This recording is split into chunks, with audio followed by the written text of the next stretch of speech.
कानमंत्र doctor Ashok Damodar Ranade यांच्या लेखनातील काही वेचक आणि वेधक.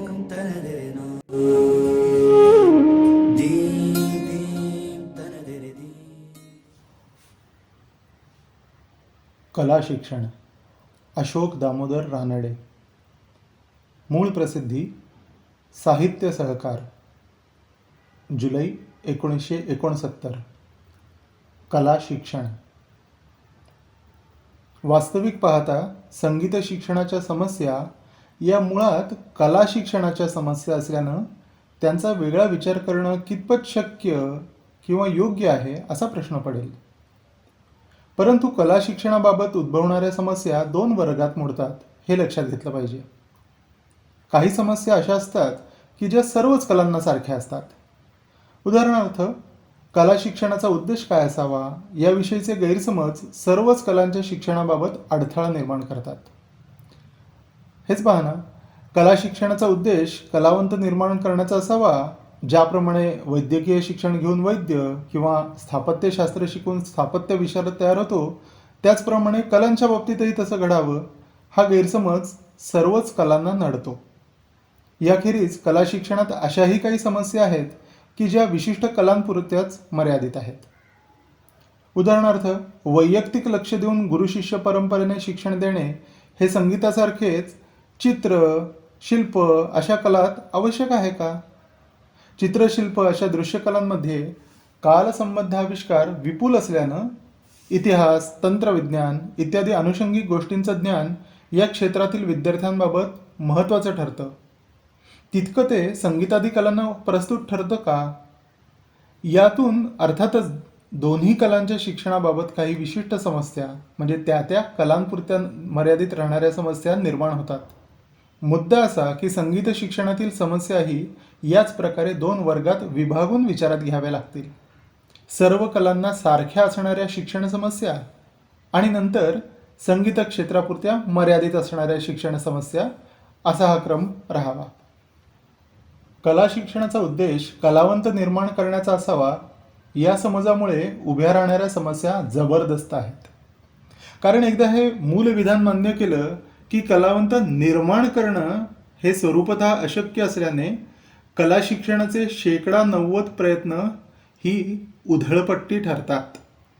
आणि असल्या अनुत्पादक कामाकडे आपुलकीने राहू द्या, सहानुभूतीने पाहण्यासही कोणी तयार नसतो.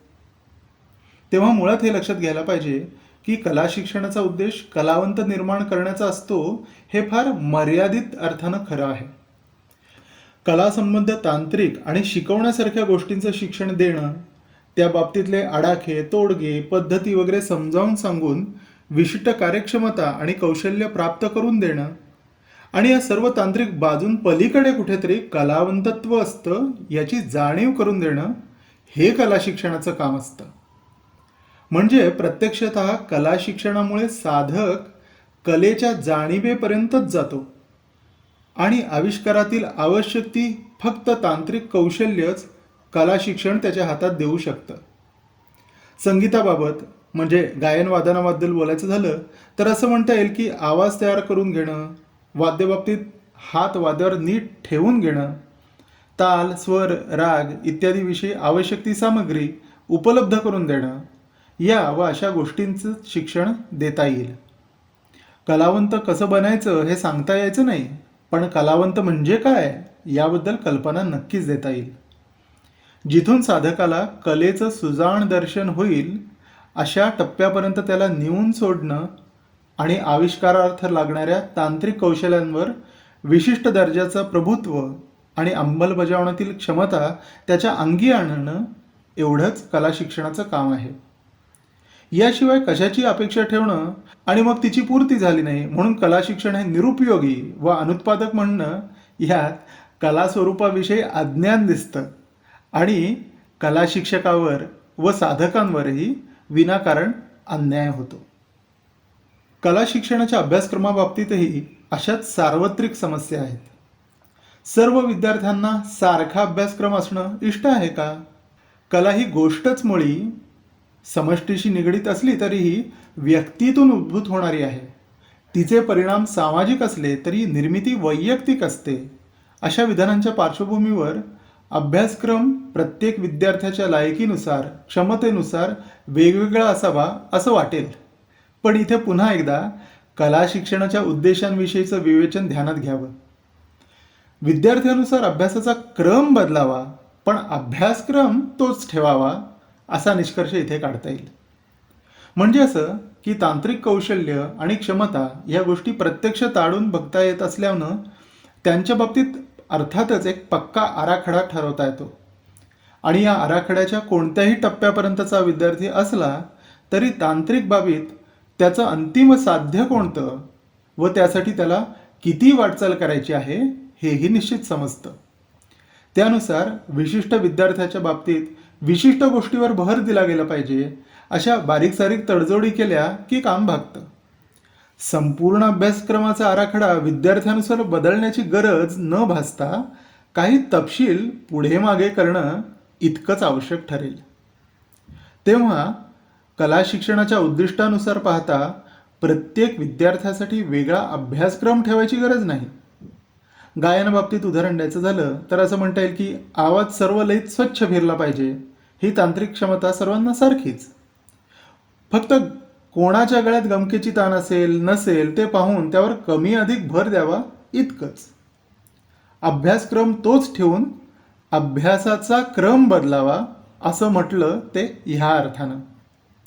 सर्व कला शिक्षणात जाणवणारी तिसरी उणीव म्हणजे कला विज्ञानाच्या स्वतंत्र अभ्यासाची कुठेच सोय नाही आणि त्याचप्रमाणे अशा अभ्यासाच्या स्वयंपूर्ण महत्त्वाची जाणीवही नाही. प्रत्येक कला समीक्षकाला तुला यातलं प्रत्यक्ष काही करता येत नाही, मग तू बोलतोस किंवा लिहितोस कशाला, असा जो हास्यास्पद प्रश्न विचारला जातो त्यात कला विज्ञानाच्या स्वतंत्र अस्तित्वाविषयीचं अज्ञानच प्रकट होत असतं.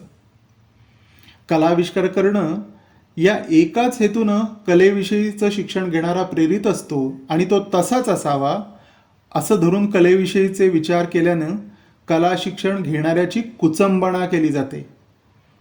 कलाविचार, कला समीक्षा आणि कलाविष्कार ह्या कला व्यवहाराच्या सारख्याच महत्त्वाच्या 3 अवस्था आहेत. कलाविचार हा जीवनातील इतर क्षेत्रांशी कलेचा संबंध कोणत्या स्वरूपाचा असतो हे शोधित असतो. कला समीक्षा ही कलेचंच स्वरूप समजून घेण्याच्या प्रयत्नात असते, तर कलाविष्कार कलेच्या अनुभवाला प्रत्यक्ष रूप देत असतो. असं या तिन्हींचं वर्णन थोडक्यात करता येईल. या तिन्हींना कला शिक्षणात स्थान मिळालं पाहिजे आणि या तिन्हींचं कार्य, अस्तित्व कारण, अभ्यास पद्धती या बाबतीतलं स्वातंत्र्य मान्य केलं पाहिजे. एकाच अभ्यासकानं कला व्यवहाराची ही तिन्ही अंग परिपुष्ट करण्याचा चंग बांधला तर अर्थातच हरकत मुळीच नाही. पण यातल्या कोणत्याही एका अंगाचा अभ्यास करू इच्छिणाऱ्यानं दुसऱ्या अंगावरही प्रभुत्व दाखवलंच पाहिजे अशी अपेक्षा करून आपली स्वतःची भूमिका नीट बजावण्याचे त्याचे स्वातंत्र्य हिरावले जाता कामा नये. कला शिक्षणात या विचारधारेचे मनःपूर्वक स्वागत व त्याचा प्रामाणिक अंतर्भाव न होण्यात कला व्यवहार खुरटा राहतो हे जाणण्याची वेळ आता निश्चित आली आहे. कला व्यवहाराचं व्यापक स्वरूप जाणून घेऊन ज्याप्रमाणे कला शिक्षणाला नवीन आशय देण्याची आवश्यकता आहे त्याचप्रमाणे कला शिक्षणाचा चेहरामोहराही बदलण्याची गरज आहे. कला शिक्षण म्हणजे अतिशय हालापेष्टात अवहेलना शोषित करत राहण्याचं दिव्य असं त्याचं उग्र चित्र कायम मिरवत राहण्याची गरज नाही. एकाग्र चित्तानं, निष्ठेनं आणि कसोशीने प्रयत्न करूनच कुठल्याही ज्ञानशाखेत प्रवेश आणि प्रगती होत असते. कला शिक्षणाचं वैशिष्ट्य या साऱ्या क्रिया अधिक निष्ठुरपणे, कडवेपणे पार पाडण्यात असतं असा समज पोचला जाऊ नये. कला शिक्षण म्हणजे ज्याप्रमाणे हसत खेळत शिकवणारे मॉन्टेसरी नाही, त्याचप्रमाणे मनावर उगाचच विलक्षण ताण घेऊन जीवनाला कडवटपणे सामोरे जाणारी शुष्क हठयोगी साधनाही नव्हे. कला शिक्षणाच्या कठीणपणाचा बाऊ न करता साधकाचा आत्मविश्वास आरंभापासूनच खच्ची करणाऱ्या गूढवादी दंतकथांनी कलेचे प्राणाहुती मागणारे स्वरूपच बिंबवत न राहता साधकाचा कलाविश्वास ज्यामुळे प्रवेश होईल अशा शिक्षण पद्धतीचा अवलंब करणं आता जरूर आहे. याचाच अर्थ असा की कला शिक्षणाचा इतर क्षेत्रातील शिक्षण पद्धतीशी समन्वय झाला पाहिजे, ज्यामुळे साधकाच्या हाती आलेल्या ज्ञानाची त्याला मिळणार असलेल्या ज्ञानाशी सांगड घातली जाईल, ज्यामुळे ज्ञान म्हणजे अनुकरण असं न वाटता व्यक्तिगत अनुभव असं ज्ञानाचं स्वरूप त्याच्या लक्षात येईल आणि ज्यामुळे त्यानं आत्मसात केलेल्या कलानुभवानं त्याच्या एकंदर भावविश्वाची अर्थपूर्ण संगती लागेल. अशा सर्व पद्धतींचा कला शिक्षणात अवलंब झाला पाहिजे.